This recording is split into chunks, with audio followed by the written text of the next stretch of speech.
mountains, beautiful rivers, and beautiful people. That's where we are at right now. It's said that everyone here who can speak can sing, and everyone who can walk can also dance. In the Ganzi Tibet Autonomous Prefecture, the place we will explore Tibetan culture in the next few days.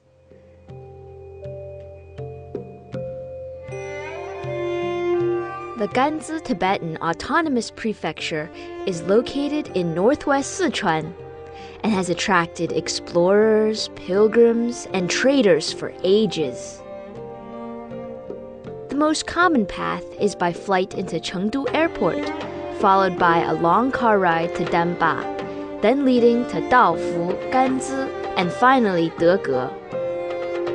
It's a strenuous route, fit only for the travel enthusiast. The road trip is almost 1,000 kilometers, but for those who can make the journey, the path provides a stunning glimpse of Tibetan lifestyle.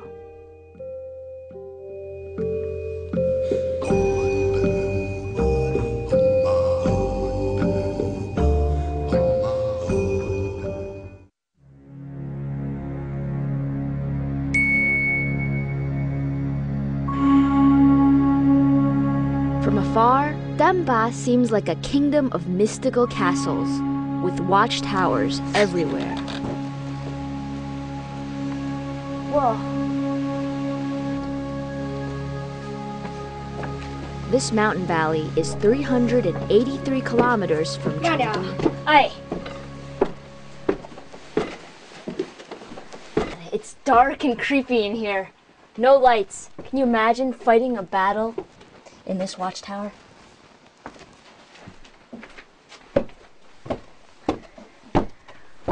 The last rung! The watchtowers were originally built for defensive purposes and vary in height from 16 to 36 meters. The villagers say that there are both male and female towers, the female ones with horizontal lines, like the flaps of a girl's dress.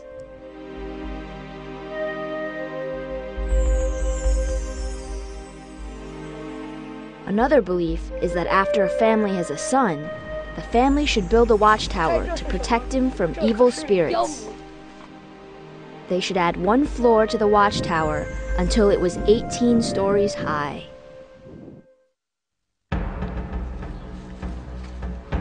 Did you spot the enemy? Well, there's no enemies, but can you imagine living a life here? Sitting here and looking out the watchtower, hours, days on end.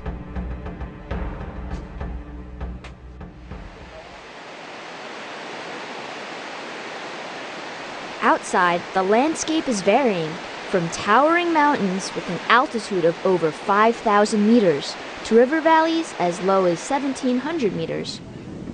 The weather is mild and the inhabitants are farmers that live in Tibetan residences on the mountains and by the Dadu River.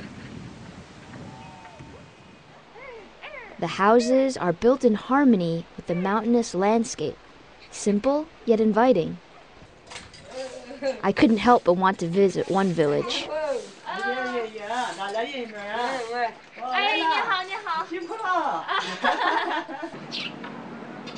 The typical house has 3 floors.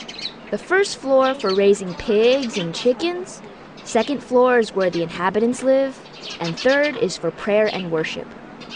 On top of the roofs is corn. This is one of the crops the farmers commonly plant. Wow, spectacular view. Actually, these small windows are a characteristic of one of these houses because we're high up in the mountains and the winds are very, very strong.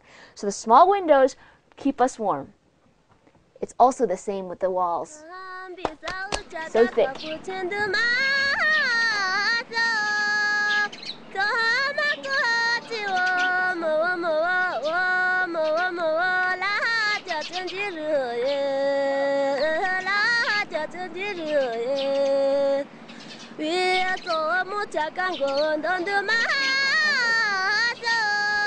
Oh! So over there are the chickens, but I want to show you my favorite animal. Guess what? Oink, oink, oink! It's the pig! Old MacDonald had a farm, E-I-E-I-O.